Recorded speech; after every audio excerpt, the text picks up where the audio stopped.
check that it's come through.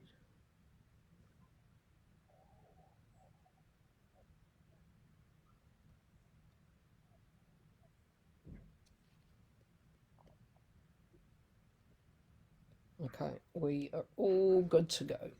So, hi everyone who watches in today. Want to welcome RW McDonald, Rob, tonight, and it's great that Rob's back again. We had him, I can't remember how long ago, but we have had you before, which has been really, really great.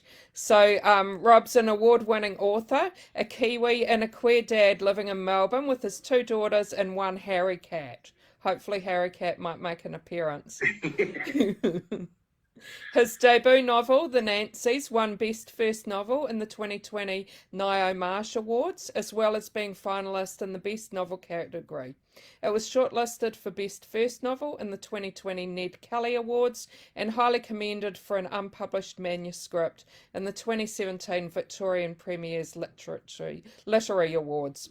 And Nancy Business, which we're happy to have today, is his second novel, so it's a sequel to The Nancys. And just want to mention as well that thanks to Alan and Unwin, if people watching ask a question during the Facebook Live, they'll have a chance to win a copy of Nancy Business. So thanks so much for joining us, Rob. Just wondered if you wanted... Oh, and also I wanted to mention I've just finished reading it last night and really loved it. I have to say I enjoyed it more than the first one. So I think, yeah, and really looking forward to reading another one because it certainly sounds like there should be another one. So I presume there is. Fantastic. Thank you so much, Jackie. No, that's great. Great to hear. So would you like to tell us a little bit about Nancy Business and probably the whole Nancy series? Yeah, certainly. So Nancy Business starts 4 months after the first book, The Nancys, finishes. Now, Nancy Business can be read as a standalone. You don't have to have read The Nancys. There's enough background information to keep you going. And I have actually heard from some readers who read it as a standalone and now are jumping to read The Nancys. So they're doing it in reverse. So Okay. whatever way Yeah, you like. and they are close. Yeah, I've read both of them, but yeah, I could understand you could totally read them alone. Yeah. And look, for those people who have read The Nancys, I wanted to create, I guess a deeper reading experience with the characters that you've already met. So the Nancys are a amateur detective trio made up of a schoolgirl, Tippy Chan, her uncle Pike, and his boyfriend Devon. And in the Nancys is like the origin story. It's where they first become this amateur detective club when they try and solve the murder of Tippy's school teacher. And it's set in New Zealand in a small town, fictional town called Riverstone, which is in South Otago. So the bottom of the east coast of the South Island, so right down the bottom there. And that's a place where I grew up as a kid on a farm, so I know it pretty well. And Nancy Business, as I mentioned, starts 4 months after the first book finishes. It's the 1 year anniversary of Tippy's father's death. So in the Nancys, you find out Tippy's dad died in a car accident 9 months earlier than the book starting. And so now we're at the memorial, and Uncle Pike and Devon, who live in Sydney, have returned to spend time with Tippy for the memorial, and also it's the start of school holidays. What happens is that night, the town is rocked by a massive explosion, and 3 people die and people are injured. And the way that the police sort of wrap the case up is a bit suspicious to Tippy. Also, the person that they blame for the bombing is one of the nicest people in town. So it doesn't really make a lot of sense. So the Nancys reform to try and get to the bottom of why this person did what they did. Yeah, and I really liked learning more about the characters that I'd already met first. That was really great, and that's what I enjoy about series as well. So, when you started the first one, did you plan to have a series?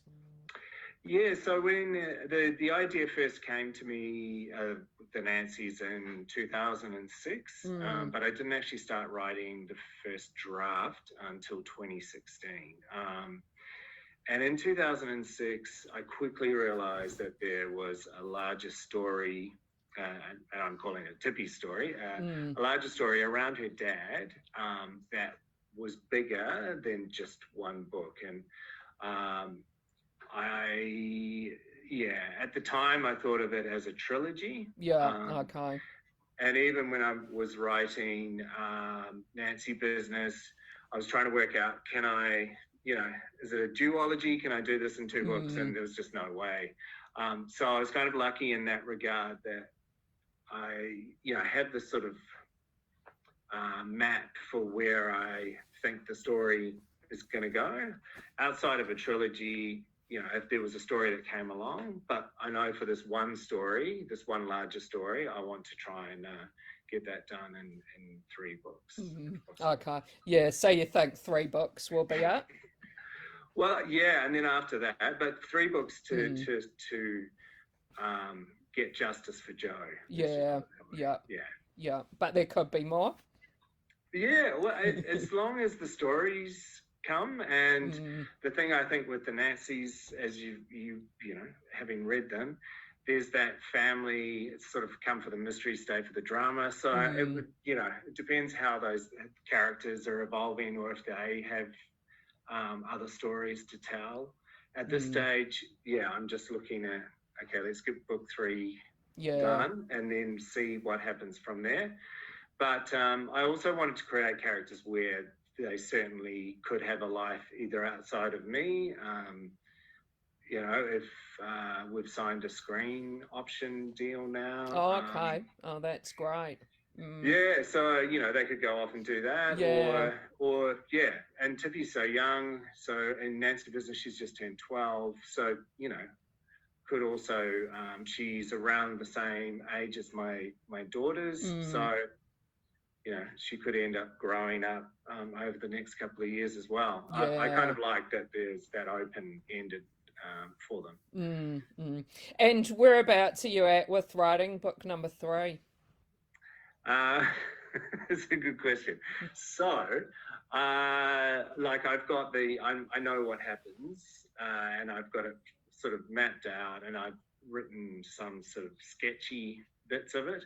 And the reason why is because I've been working on a standalone, so Okay. it's So you're working adult on some. crime fiction, Yeah, but okay. completely different, not Mm, even remotely. mm. Because there's a bit of comedy in the Nancy's series, aren't there? Yeah. Yes, absolutely. Mm, Yeah, I wanted it for the reader to be easy to read and accessible and fun, but also you've got it's adult crime fiction, so there is some mm, dark elements there, and which mm, is why for me it's adult and not YA, because mm, we really go there, and there is some adult humor in amongst it, and a bit of swearing. mm. Well, that's interesting you've mentioned that because it brings on to one of the questions that we've been asked. This is from Stella Quinn. She says, I have a question given the age of the protagonist. Did you ever think about writing the Nancy stories as a middle grade fiction? Yeah, it's a great question. When I first wrote the Nancy's, when I came up with it, I really didn't want to be constrained Mm, in terms of, because there's so it's exploring grief, and I know we can certainly do that in middle grade. I just felt, because I was already from a child protagonist, I was already limiting myself around word choice mm, and perspective and all of that, that I guess I didn't want to put any other kind of constraints around that. I just wanted to kind of go for it. That being said, I have written in my drawer to be revised YA story, and I'm a huge fan of YA. So down the track, so you think that something might come out later? Something like not Tippy, but something, something definitely, because I guess spending that time and having to construct something where you are limited in terms of your word choice because of the age of the protagonist. It's a great challenge, and once you get into that sort of mindset of a child, it's actually quite a joyful place to write from as well. Yeah, and we mentioned you've got, is it 2 daughters? Yeah. Do you do any writing for them, or have stories in your head that you read to them, or? We used to make up stories. They want me to make up stories at bedtime. They're funny. I mean, they've just turned 13 and 14, so they're kind of, I guess Dad's not the coolest thing at the moment. But no, they're wonderful kids, and I certainly, when I'm writing the Nancys and or even the standalone, I would run things past them or read things out and get their opinion. I never wanted to write their childhood experiences and pass it off as Tippy, but certainly running lines with them. Like Tippy would say this, and if they give me a blank look or go, "What's that word?" then I know that I need to change it. So they've been fantastic, and they're huge supporters, and they're really proud. Yeah, that's great. Yeah. And we do have a lot of people watching, which is really great. And just reminding people watching to type any questions you might have for Rob, and you'll have a chance to win a copy of Nancy Business, thanks to Alan and Unwin. We'll go into some more questions from people watching. Geraldine wonders if you found one book easier to write than the other. Ooh, that's a great question. I found them different, and that's not being a fence sitter. Nancy Business, the Nancy's, it was the first novel I'd ever written. I'd written like a first draft of a novella years ago, which turned out to be a police procedural set in the same region. So for Nancy's, the Nancy's, I was learning everything for the first time. So I think that would definitely be the hardest book that I've written because it was all brand new. With Nancy Business, I knew the characters, I kind of knew what to expect. So in a way it was easier to write, but then I had different challenges with that in terms of plot and so I would probably say Nancy Business was easier. The one I'm writing now, again, it's easier because of all of those things, but still what I'm finding is I'm learning more about how I write, and for first drafts, it just takes me such a long time. And it's not because I'm not putting the hours in, but I'm a pantser, so I only know this bit, and then I know this bit, and I have to just trust that through my subconscious, I'm going to make the connections and know why there's a suitcase in the middle of the room that no one's talking about, or whatever it is that those answers will reveal. But yeah, it does take me a lot. Redrafting, much quicker. I'm much faster at that. So when you first started the Nancys, though, did you know what Nancy Business was going to be, or did you have an idea? Yeah, so when the Nancys went out on submission to the publishers, that very first time is when I started Nancy Business. So I knew that there was going to be the explosion. I knew, I guess, with the characters, certain things that were going to happen. And I don't want to give spoilers away, but sort of those major dramatic moments that were going to happen between characters, I had a good idea about that. What I wasn't so sure on was who the bomber was, who died, why, all of that. And that was kind of what I was discovering as I wrote it. So I was lucky in a way that by the time, I sold the Nancys in 2018, and the book came out June 2019. So by the time the Nancys came out, I already had a draft of Nancy the Business. next one. Yeah, okay. And there was a risk involved in that because, you know, the Nancys might not have sold or the book might not have sold, and I've spent, you know, a year writing something that's... So I was lucky in that regard. And also I think it helped because when the Nancys did well, I still had that weight of expectations of those readers who really loved the Nancys and what they, you know, me trying to sort of second guess what they would want from a sequel, where I already had the story that I was working on and just had to commit to that and hope I was giving the readers what they didn't necessarily realize they wanted from those characters. And could you tell us how hard or easy it was to get that first one published?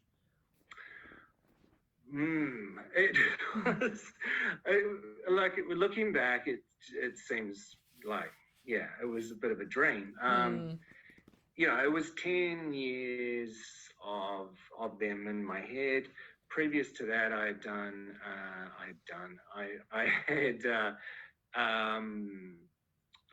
short courses in writing and screenwriting. I had written just for my own, because I would never show my work to anyone, just for myself, 2 first drafts of film script. I'd written that novella. I'd always written for myself, but I never shared it with anyone outside of very close friends or family. And even then, I really hesitated towards that. So in 2016 with Faber Academy was the first time I was sharing my work with other writers. I didn't really know any other writers.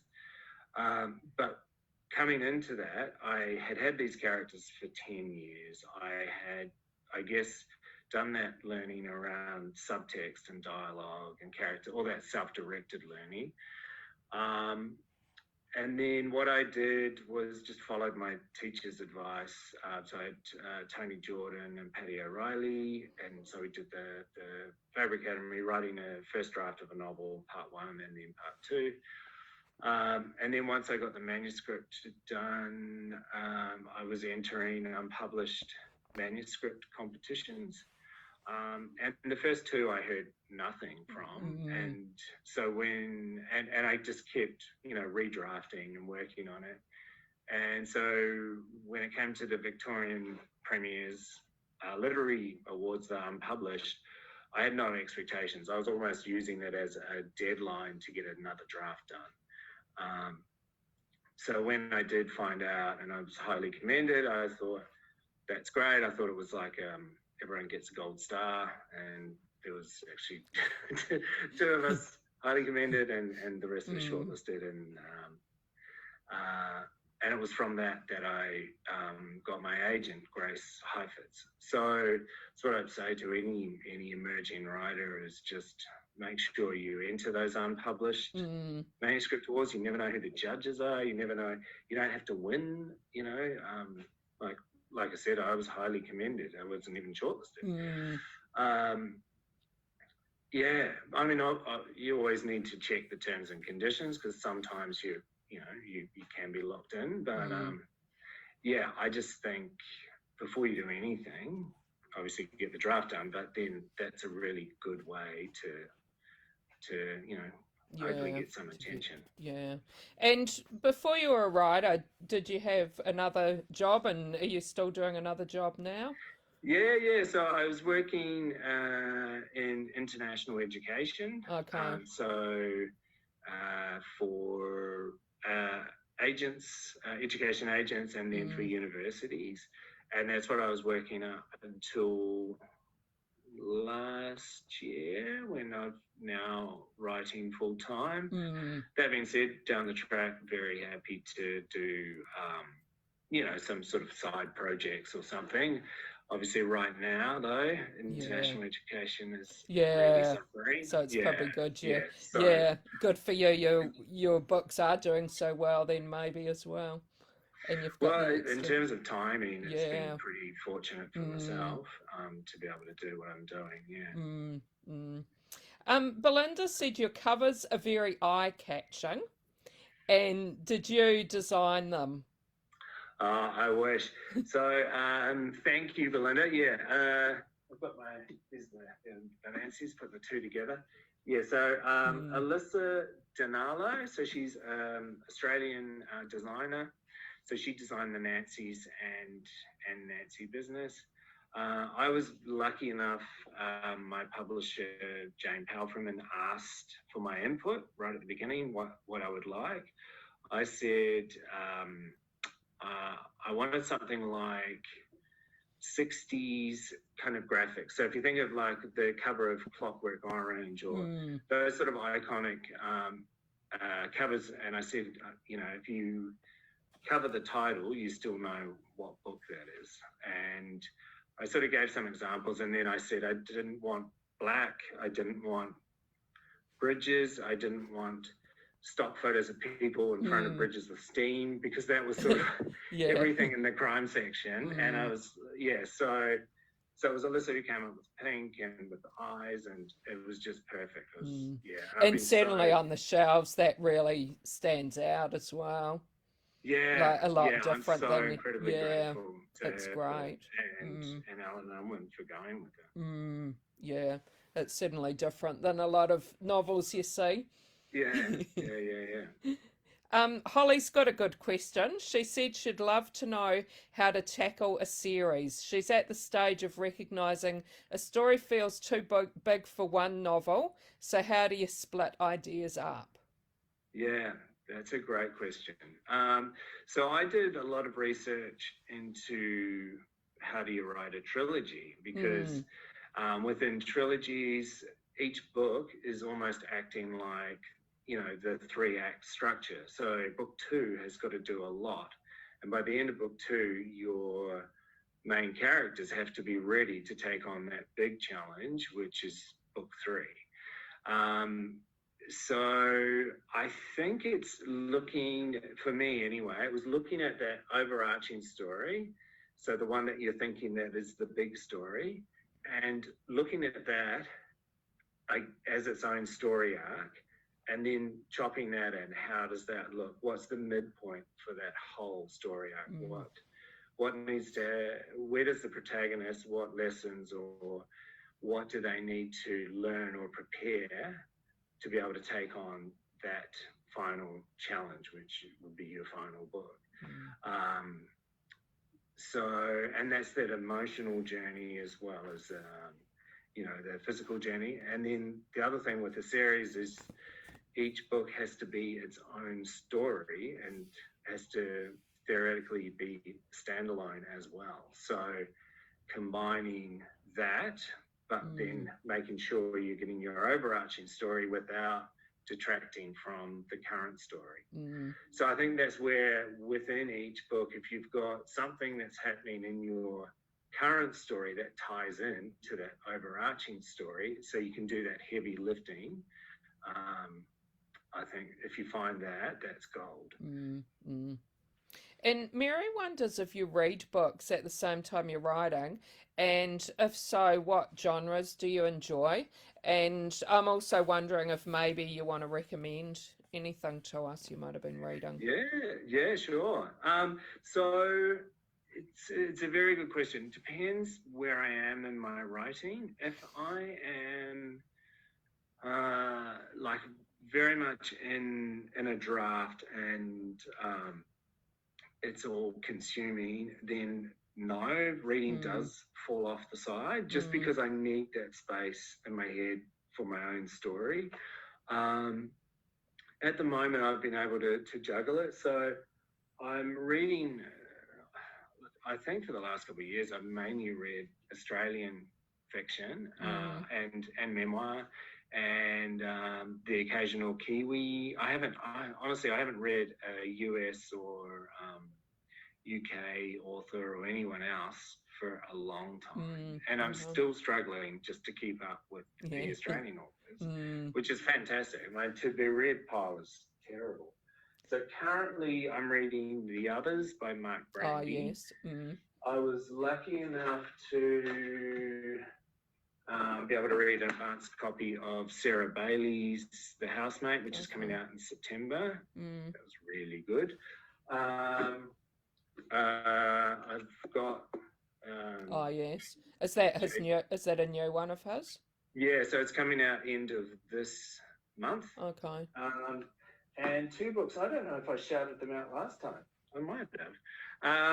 So those 2 debut crime authors again. They're Australian. Lynn Hewitt, The Silent Listener. Have you read that one? No, I haven't read that one, but I've heard of it. Yeah. Yeah, very, very good. And another one I really enjoyed, Amy Suter Clark's Girl 11. Oh, yes. Yeah. And yeah, and so, like I say, I mean, I tried to. So I'm just grabbing from my bookcase behind me.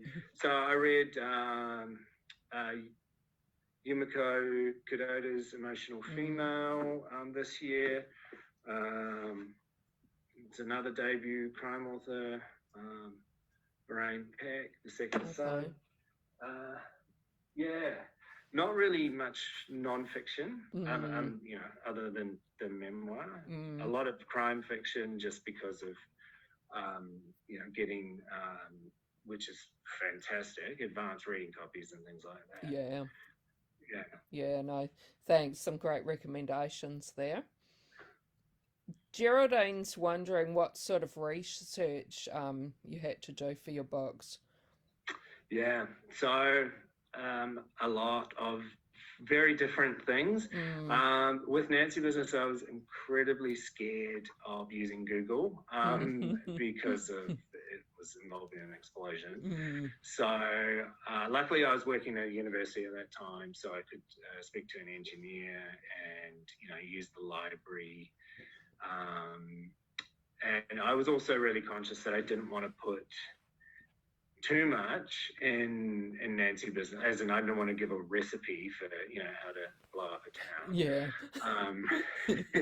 So there was research there, but then on the other hand, there was a lot of research around talking to children when there is a terrorist attack, talking to children about suicide, about grief, all that mental health aspects that I really wanted to make sure I was spot on with. So there was research around that, research around every time, and both in the Nancy's as well, research around hairdressing and, dyeing your hair and cutting your hair. And, so, yeah, a lot of research around that. So each time it's interesting. Like the project I'm working on at the moment is set in 1933, so I'm sort of researching historical stuff, which is and it's that thing you never know what you're going to find, and that's I guess the exciting bit. But you have to, I don't know. For me, I have to kind of contain my rabbit holes, otherwise I could just spend all day and not write. Yeah. And where is your new novel set? So it's set in it's a take on the country manor house murder mystery. So it's set in England in 1933. So it's a paying homage to the golden age of crime. And there's also a subplot which is in London in 1918. So very. I mean, I've lived in London a few years ago now. Be nice to be able to fly over and research, but I'm not sure that that's going to happen. But I guess that's the other thing with the Nancy's and Nancy Business. It was actually because I based the town on Balclutha back in New Zealand. I was able to go back there and experience where I sort of, where Tibby's dad's crashed or where the murder site was, or and get those sensory details, which I just think is really, really important. Because you, like I was saying, you don't know that you would hear the river very green, or all of those things. No, that's really interesting. And the third one for Nancy, the Nancys, is that how far ahead of Nancy Business is that? So what I've done with the Nancys is the Nancys is set in summer. Yeah. Nancy Business is autumn, and the next one will be winter. Okay, so the next one's not close. it won't be too far from where the first one is. Okay. Yeah, they are pretty close together, aren't they? Yeah. Kelly wonders if you have a favourite character in your books. One, I would say, rather than because I feel like you don't parents want to choosing a child, but someone who I do have a character that I have a very soft spot for is Lorraine Ashton, the journalist. I love Lorraine. Yeah. Geraldine's wondering what actors you'd like to see play the characters in your book. Yeah. I was thinking recently that is it Antonia Preble, the New Zealand actress. I reckon she would make a good Tippy's mum. She'd make a good Helen. I don't look. One of the things I really loved about Game of Thrones was that before that series, there was a lot of unknown actors, so then they make that role their own, except for Sean Bean, but he didn't last very long. He's got his head cut off. So I would like to see, almost unknowns, so they could just run with it. Yeah, and also I'd love to see queer actors playing queer roles as well. I think that would be really cool. Yeah. And Catherine's thinking, and you're hoping that it will be filmed in New Zealand? Yeah, look, if we get to that stage, absolutely, yeah. And I think that's something that Hoodlum said that they would, obviously there's a lot of, things that will have to happen, but they really liked the New Zealand aspect of it and would want to, where possible, film it there. And for me, my ultimate would be if they filmed it in South Otago. Yeah, and Balclutha. Really cool. Yeah. And Kelly's wondering how COVID has affected your writing schedule. Yeah, it's when the first lockdown happened last year, I found it really hard to write for a couple of weeks. I was pretty much just watching the news, and we had stuff happening with my family at the same time. So it was I found it really, really hard. And then, and then the second lockdown, I don't know, something sort of flicked, and I was able to write again. So I've been pretty lucky. I can, just do a couple of hours, and then in the afternoon read or do research or, social or that kind of thing. So it was really that first lockdown where it really kind of derailed me. But since then, it's been okay. Touch Harry, And Kelly is wondering, were you surprised with how popular the Nancys was? Oh, there's Harry. Oh, he's very cute. His eyes look very green. Has he got green eyes? Or was it just the light? I think it might be the light. Yeah. He's not looking very happy. Look,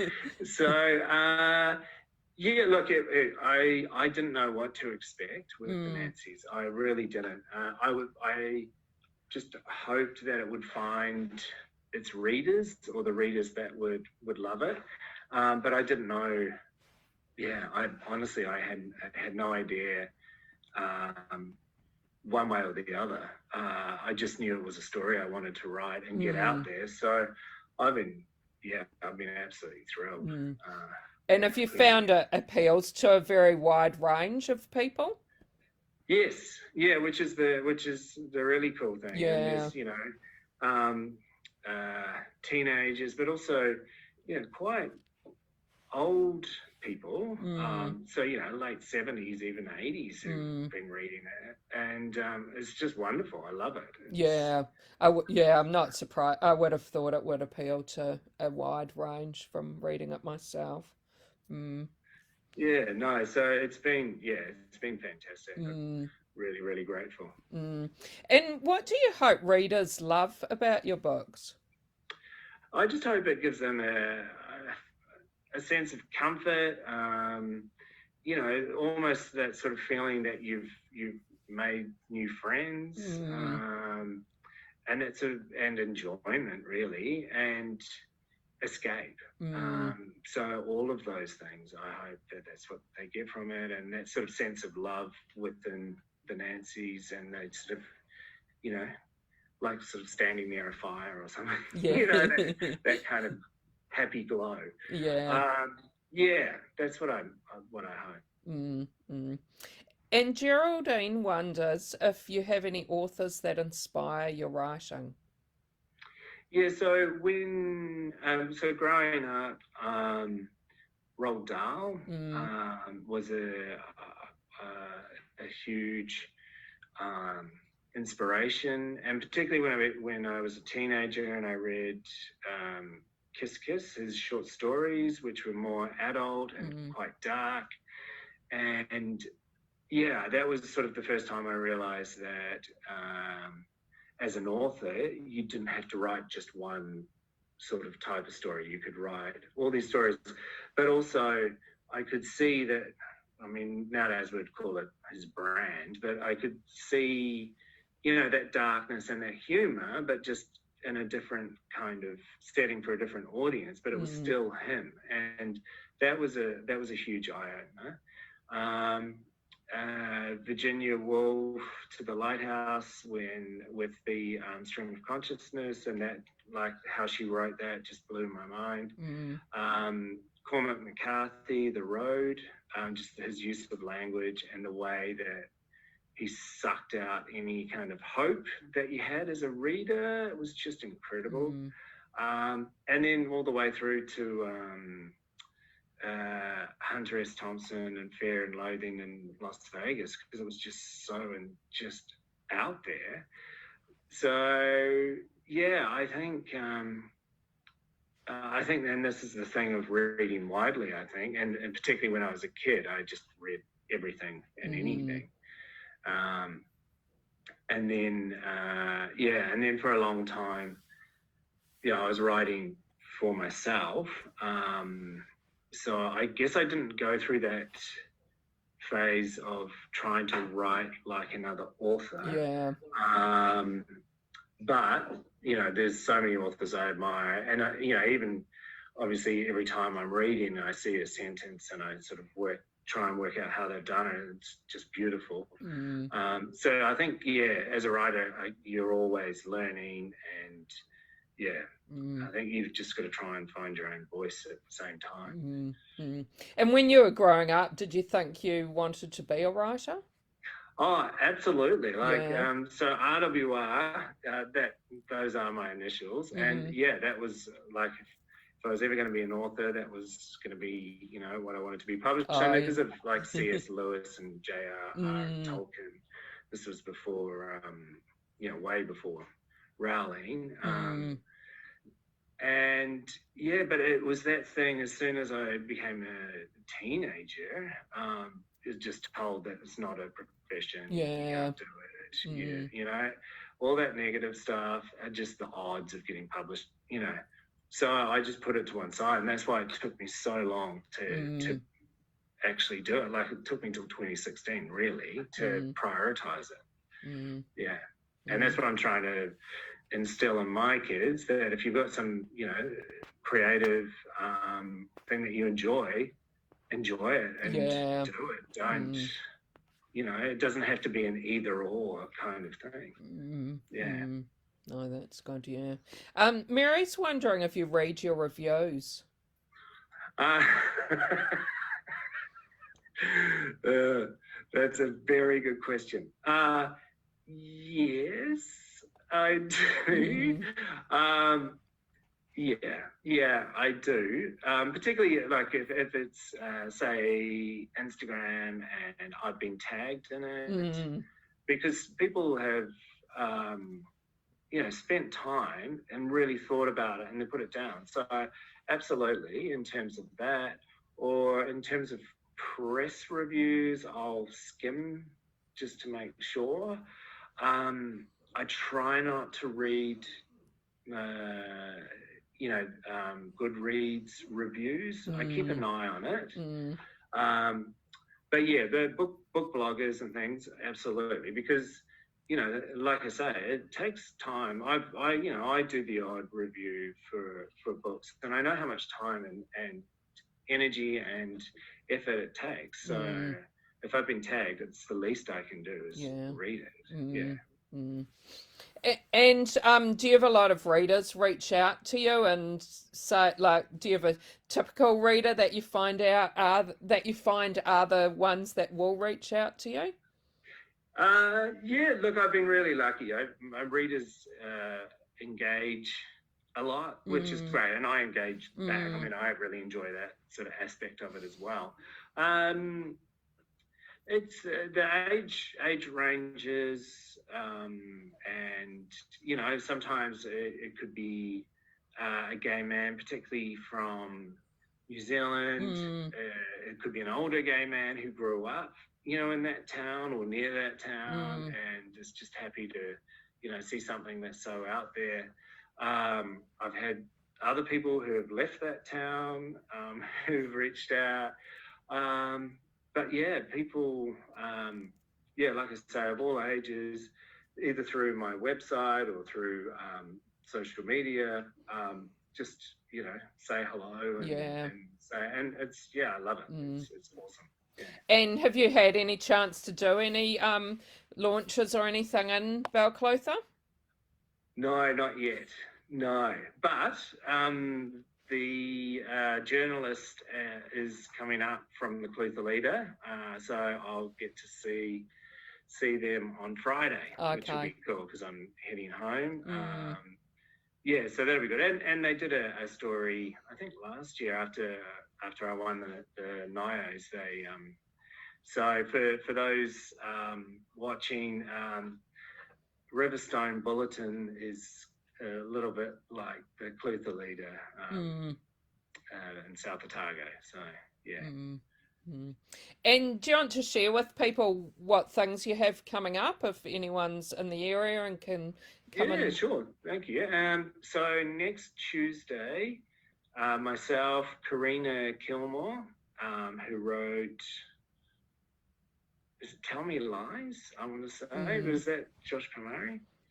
And Catherine Kovacic, who's my writing BFF, and has written the Alex Clayton art mysteries, as well as The Schoolgirl Strangler, which is a true crime book. So we're all having a chat at Brunswick Bound on the 13th. So that'll be our first, I think it'll be my second in-person event this year. Yeah. So Karina Kilmore is actually one of our associated authors here. Yeah, brilliant. And she's done a couple of interviews with me. Her book's Where the Truth Lies. Where the Truth Lies. I knew it had lies. Yes, that's it. Yeah, she's awesome. So so the three of us will be chatting at Brunswick Bound on Tuesday. So if you're in Melbourne, come along and see us. And I think that's about it. So my book came out 1st of July, and then we had lockdown, and then obviously, what's going on in Sydney. So a lot of my events ended up being online. So I'm actually sort of towards the end of that. So yeah. No, well, it's great that we've been able to talk to you. And for the second time as well, which is really great. Yeah. And just telling people how great Nancy Business is and the Nancys. So I hope you'll go out and get a copy. It's a really great read. And would you like to tell people how they can keep in touch with you? Yeah, sure. So I'm on Twitter and Instagram at at RWR McDonald, no dots in between it. And you can also find me rwrmcdonald.com, and that's got links to my socials through that as well. I do have a Facebook author page, which I update, but the best is Insta or Twitter. All right, thanks so much. And hope we can talk to you again. Would be great to chat to you again. Would love that. Thanks, Jackie. And thanks everyone who joined in and for the questions. Thank you. Thanks. Bye everybody.